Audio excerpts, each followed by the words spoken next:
कितना बढ़ने वाला है कोवैक्सीन का उत्पादन? कोरोना से निपटने का पीएम ने क्या दिया मंत्र? करनाल के जेल में क्यों हुआ कोरोना विस्फोट? कोरोना को हराने वाली खबरें दिखाते हैं टॉप 9। हारेगा कोरोना में। नीति आयोग के सदस्य वीके पॉल ने कहा है कि इस वक्त हर महीने कोवैक्सीन की लगभग 1.5 करोड़ डोज का उत्पादन किया जा रहा है। इसे 10 करोड़ प्रति माह तक बढ़ाने की योजना है। पॉल के मुताबिक 82% फ्रंटलाइन वर्कर्स को पहली डोज दी जा चुकी है, जबकि 89% स्वास्थ्य कर्मियों को वैक्सीन की पहली डोज दी गई है। छत्तीसगढ़ में 99% स्वास्थ्य कर्मियों को वैक्सीन दी जा चुकी है। उत्तर प्रदेश में आंशिक लॉकडाउन को 24 मई तक बढ़ा दिया गया है। योगी सरकार ने रेहड़ी पटरी और फुटकर दुकानदारों को 1000 रुपए का भत्ता देने का फैसला किया है। इसके साथ बीपीएल कार्ड होल्डर और गरीबों को 3 महीने का सूखा राशन दिया जाएगा। उधर छत्तीसगढ़ के कई जिलों में 31 मई तक लॉकडाउन बढ़ा दिया गया है। हालांकि किराना और फल सब्जी की दुकानों को शाम 5 बजे तक खोलने की इजाजत दी गई है। प्रधानमंत्री नरेंद्र मोदी ने देश में कोविड के हालात की समीक्षा की है। इस मौके पर पीएम ने सक्रिय होकर कंटेनमेंट जोन बनाने और तेजी से टीकाकरण पर जोर दिया और कहा कि जांच का दायरा बढ़ाने और संसाधनों की स्थिति को मजबूत करने की जरूरत है। साथ ही उन्होंने ग्रामीण क्षेत्रों में ऑक्सीजन के उचित वितरण पर भी जोर दिया। बैठक के दौरान अधिकारियों ने जाँच, ऑक्सीजन की उपलब्धता और मेडिकल इंफ्रास्ट्रक्चर पर अपनी जानकारी भी साझा की। बंगाल में कोरोना के केस लगातार बढ़ने की वजह से संपूर्ण लॉकडाउन घोषित किया गया है। अब तक राज्य में आंशिक लॉकडाउन था।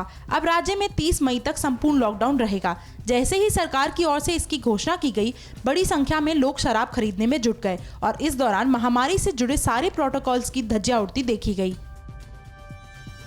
मध्य प्रदेश के मुख्यमंत्री शिवराज सिंह चौहान ने कहा कि प्रदेश में तीसरी लहर से लड़ने के लिए तैयारी शुरू कर दी गई है।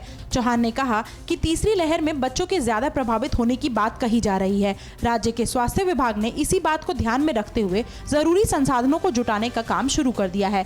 संक्रमण के लक्षणों के आधार पर इलाज के दिशा निर्देश भी तैयार किए जा रहे हैं। आगरा के ग्रामीण इलाकों के लोग वैक्सीन को लेकर अजीब दुविधा में फंसे हैं। ग्रामीण वैक्सीन लगवाना तो चाहते हैं, पर ऑनलाइन प्रक्रिया की उनको जानकारी नहीं है।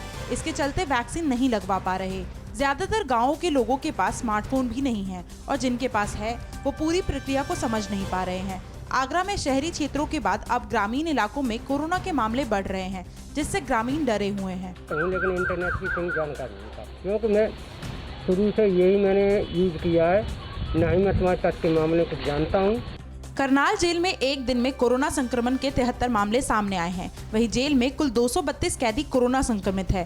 कोरोना के मामले पर ब्रेक लगाने के लिए पॉजिटिव कैदियों को अलग रखा जा रहा था, फिर भी केस पर ब्रेक नहीं लगाया जा सका। एक दिन में पहले तक करनाल जेल में 159 मामले थे, जिसमें 24 घंटे में ही 73 की बढ़ोतरी हो गई है।